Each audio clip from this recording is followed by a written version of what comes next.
Beloved brothers and sisters in Christ, this Sunday, the Gospel invites us to reflect on one of Jesus' profound teachings, the parable of the rich fool, found in the Gospel of Luke. This parable challenges us to reconsider our relationship with wealth, our priorities, and the legacy we leave behind. Let us hear the words of Christ and open our hearts to his eternal wisdom.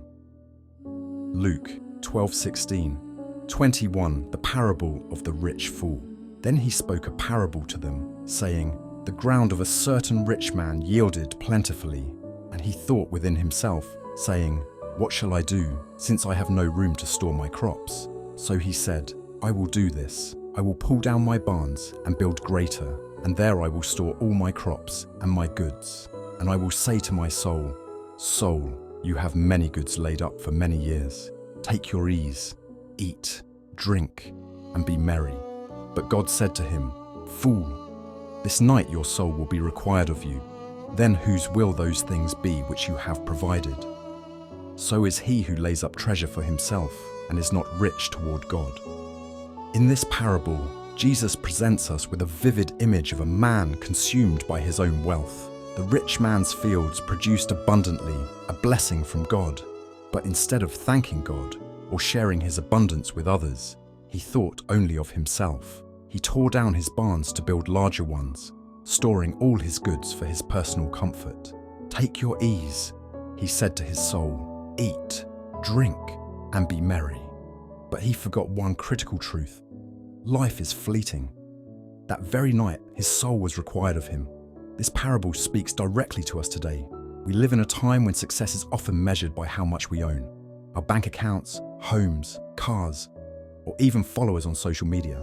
It's easy to get caught in the trap of storing up treasures for ourselves, believing they will bring us security and happiness. But Jesus reminds us that these things are temporary. When we stand before God, we won't be judged by the size of our barns, but by the state of our hearts. Let us consider some examples from our modern lives. Imagine a person who spends years working tirelessly to accumulate wealth, sacrificing time with family, neglecting their health, and setting aside prayer and church. They may retire with riches, but realize they have no peace, no joy, and no meaningful connections. This is the story of the rich fool played out in our times. On the other hand, think of someone who uses their blessings to help others, donating to a food bank, supporting their parish, or simply helping a struggling neighbor. These actions reflect what it means to be rich toward God. Their wealth is not measured in material possessions, but in the love they've shared and the lives they've touched. This gospel challenges us to live with an eternal perspective. Here are 3 ways we can apply its lessons to our lives.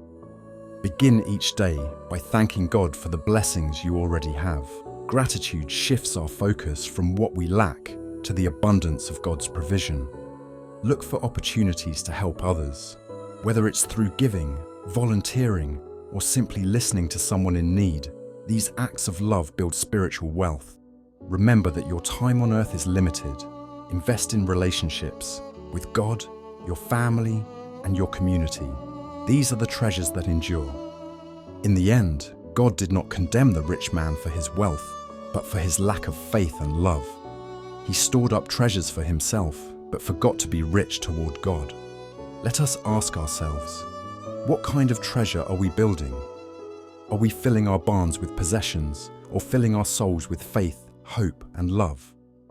May this gospel inspire us to turn away from greed and self-reliance, and to embrace a life of gratitude, generosity, and trust in God. Let us become rich toward him, for in him we find true and eternal joy.